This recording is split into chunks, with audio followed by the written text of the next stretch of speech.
പ്രിയപ്പെട്ടവരെ, ഇന്ന് കിളിമാനൂരിൽ വെച്ച് നടത്താനിരുന്ന എന്റെ പരിപാടിയിൽ ലിജു എന്ന് പറയുന്ന ഒരു സഹോദരൻ, ഒരു ടെക്നീഷ്യൻ, ഷോക്കേറ്റ് മരണപ്പെട്ടിരിക്കുന്നു.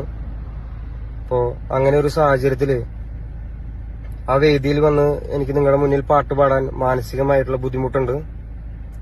ഇത് ഞാൻ സംഘാടകരുമായും വേണ്ടപ്പെട്ട അധികാരികളുമായി സംസാരിച്ചിട്ടുണ്ട്. എന്നെ കാണാനും കേൾക്കാനും വേണ്ടി ഒരുപാട് നേരമായി കാത്തിരുന്ന ജനങ്ങളുടെ മുന്നിൽ വന്ന് ഇതെനിക്ക് മിണ്ടണം എന്നുണ്ടായിരുന്നു. അപ്പോ ജനത്തിരക്കും സേഫ്റ്റി ഇല്ലായ്മയും കാരണം എനിക്ക് നേരിട്ട് നിങ്ങളുടെ മുന്നിൽ വന്ന് ഇത് പറയാൻ പറ്റാത്തൊരു സാഹചര്യത്തിലാണ് ഞാൻ നിൽക്കുന്നത്. എന്റെ പ്രിയപ്പെട്ടവരായ നിങ്ങൾ ഇത് മനസ്സിലാക്കുമെന്നും സംയമനം പാലിക്കുമെന്നും ഞാൻ വിശ്വസിക്കുന്നു.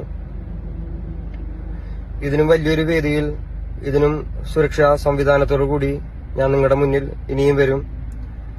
നിങ്ങളെക്കാൾ കൂടുതൽ വിഷമം എനിക്കുണ്ട്. എനിക്ക് പെർഫോം ചെയ്യാൻ പറ്റാത്തതിലും അതിലുപരി എന്റെ ഷോയ്ക്ക് വേണ്ടി പണിയെടുക്കാൻ വന്ന ഒരു ചേട്ടൻ മരണപ്പെട്ടിരിക്കുകയാണ്. അപ്പോൾ നിങ്ങളിത് മനസ്സിലാക്കുമെന്ന് ഞാൻ വിശ്വസിക്കുന്നു. Thank you.